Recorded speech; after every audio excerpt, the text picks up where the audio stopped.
warahmatullahi wabarakatuh. Perkenalkan, kami dari Universitas Islam Negeri Sumatera Utara, Fakultas Ilmu Tarbiyah dan Keguruan, Prodi Bimbingan Konseling dan Pendidikan Islam, semester 3 dari kelompok 2. Saya Aulia. Ya, Dwi Hapsamoy. Saya Intan. Nama saya Nur Halimah. Hai, nama saya Ami. Dalam video kali ini, kami akan membahas tentang komponen kepribadian menurut Carl Gustav Jung pada mata kuliah teori kepribadian dengan dosen aku, Ibu Fatihah Sabila Putri Matondang MPD. Itu ya guys. Kami akan menjelaskan teori kepribadian menurut Carl Gustav Jung. Terlebih dahulu, siapa sih Carl Gustav Jung ini? Carl Gustav Jung merupakan salah satu tokoh besar di dunia psikoanalisis bersama Sigmund Freud. Dulu mereka bekerja sama, namun karena adanya selisih paham, akhirnya mereka berpisah dan mengembangkan teori mereka masing-masing. Teori Jung dan Freud sebenarnya mirip, sama-sama fokus ke ketidaksadaran atau alam bawah sadar. Tapi yang bikin beda adalah kalau Freud itu lebih fokus ke ketidaksadaran personal yang berhubungan sama pengalaman pribadi kita. Sedangkan Jung, dia lebih fokus ke ketidaksadaran kolektif, yaitu bagian bawah sadar yang dimiliki semua orang seperti memori kolektif kita. Selain itu, Freud terkenal sekali dengan teori id, ego, dan superego. Dalam teorinya, id itu dianggap sebagai dorongan utama yang mempengaruhi tindakan kita, tapi kalau Jung nggak pakai itu. Jung memakai yang namanya arketipe, yang juga percaya kalau kekuatan gaib atau hal mistis itu bisa berpengaruh ke hidup manusia. Jung juga bilang kalau pengalaman emosional kita lebih dipengaruhi oleh leluhur, bukan cuma pengalaman yang ditekan. Jung lahir di Caswil, Swiss pada 16 Juni 1875. Kakeknya terkenal di bidang fisika di Basel. Ayahnya seorang pejabat gereja, sedangkan ibunya ahli teologi. Keluarga dari pihak ibu Jung kental sekali dengan tradisi spiritual dan mistik. Kakeknya bahkan penganut occult yang bisa berbicara dengan arwah orang yang udah meninggal. Pada masa kecilnya, Jung melihat ayahnya itu sosok yang idealis, tapi ragu-ragu sama agamanya. Menurut Jung, ayah itu bisa dipercaya, tapi tidak berkuasa. Sedangkan ibunya, ia melihat sebagai orang yang praktis, realistis, dan hangat, tapi kadang juga tidak stabil, percaya hal-hal mistis dan agak aneh.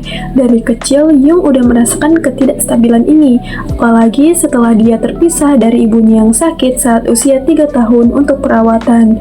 Itu membuat Jung punya pandangan negatif terhadap wanita dan tidak bisa dipercaya sepenuhnya. Jung dari kecil sudah minat dengan ilmu alam, bahkan sempat kuliah di Best University jurusan ilmu alam. Tapi karena kondisi finansial, ia akhirnya mutusin untuk masuk kedokteran dan fokus ke psikiatri. Nah, di tahun pertamanya kuliah, ayahnya Jung meninggal. Setelah itu, Jung terlibat dengan keluarga ibunya yang sering mengadakan pertemuan occult untuk berbicara bersama arwah.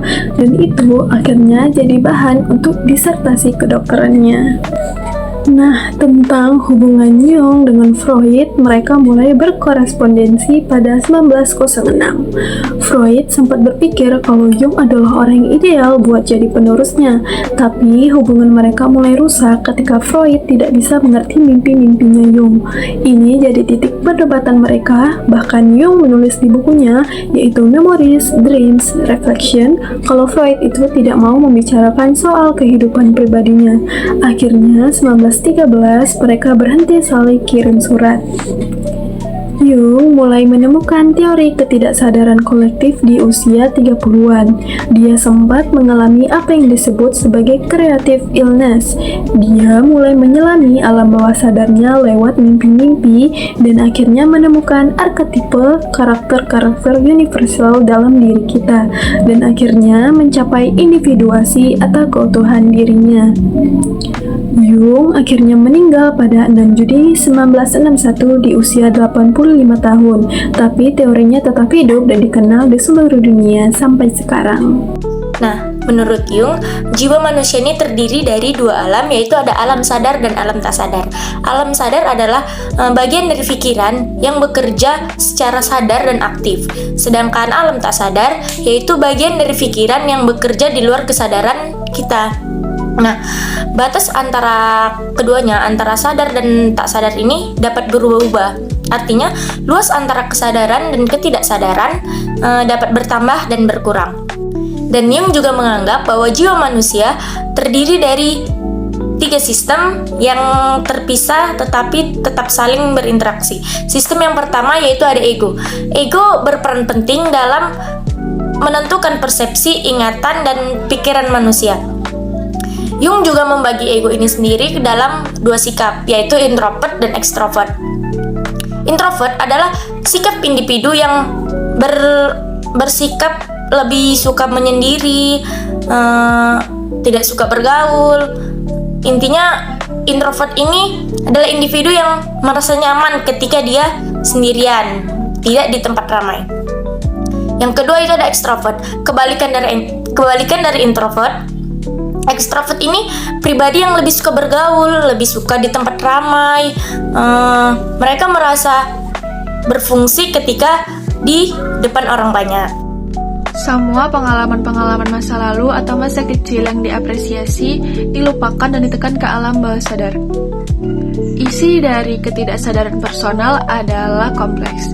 Kompleks merupakan akumulasi dari kumpulan gagasan, pikiran, persepsi, dan ingatan yang terdapat di dalam ketidaksadaran personal. Kemudian ada collective unconscious, merupakan bagian terpenting dalam pandangan Carl Jung dan bagian paling dalam dari kepribadian manusia. Ketidaksadaran kolektif merupakan semacam ingatan laten maupun pengalaman yang diwariskan dari generasi ke generasi oleh para leluhur atau nenek moyang yang dari masa lampau. Isi dari ketidaksadaran kolektif ini yang disebut arketipe. Kemudian ada archetype, merupakan sumber daya naluri dari jiwa dan dikendalikan oleh bentuk yang mengaturnya. Arketipe tidak dapat direpresentasikan secara langsung, namun ketika diaktifkan akan menyatakan diri lewat beberapa mode, utamanya dalam mimpi, fantasi, dan delusi. Kemudian ada 8 jenis arketipe, yaitu yang pertama ada persona atau topeng, yaitu membantu individu untuk menyesuaikan diri dari orang lain maupun lingkungannya. Yang kedua ada shadow atau bayangan, yaitu sisi gelap dalam kepribadian manusia. Yang ketiga ada anima, yaitu manusia secara psikologis bersifat biseksual dan memiliki sifat maskulin dan feminin. Dan sisi feminin pada laki-laki disebut anima. Keempat ada animus, yaitu sisi maskulin pada perempuan. Yang kelima ada the great mother, yaitu setiap orang memiliki arketipe ini. Terdapat 2 kekuatan yang berlawanan, yaitu sisi kekuatan untuk penghancuran dan sisi pengasuhan untuk kesuburan. Yang keenam ada the wise old man, yaitu kebijaksanaan dan pemaknaan menjadi simbol pengetahuan manusia tentang misteri-misteri kehidupan yang sudah berakar dalam dirinya. Kemudian yang ketujuh yaitu hero sebagai bentuk perlawanan terhadap sisi gelap atau shadow. Yang kedelapan ada self, yaitu setiap pribadi memiliki kecenderungan untuk bergerak menuju pertumbuhan, penyempurnaan, dan kelengkapan.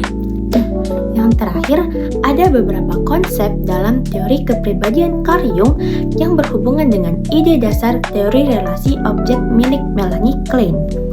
Teori relasi objek berfokus pada bagaimana hubungan awal dengan orang-orang penting seperti orang tua dan membentuk cara kita berinteraksi dengan orang lain di masa depan. Klein bilang, sejak bayi, kita sudah mulai membentuk gambaran tentang orang di sekitar kita yang disebut dengan objek internal.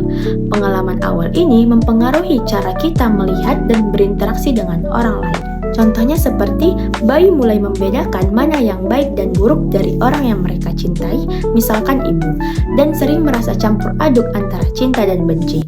Klein juga memperkenalkan konsep paranoid schizoid possession, di mana bayi melihat orang sebagai baik atau buruk, dan depressive possession, di mana mereka mulai mengerti kalau orang yang mereka cintai punya sisi buruk juga. Proses ini membentuk cara kita memahami diri sendiri dan hubungan kita dengan orang lain sepanjang hidup. Sekian penjelasan dari kami. Semoga bermanfaat ya untuk teman-teman. Bye-bye.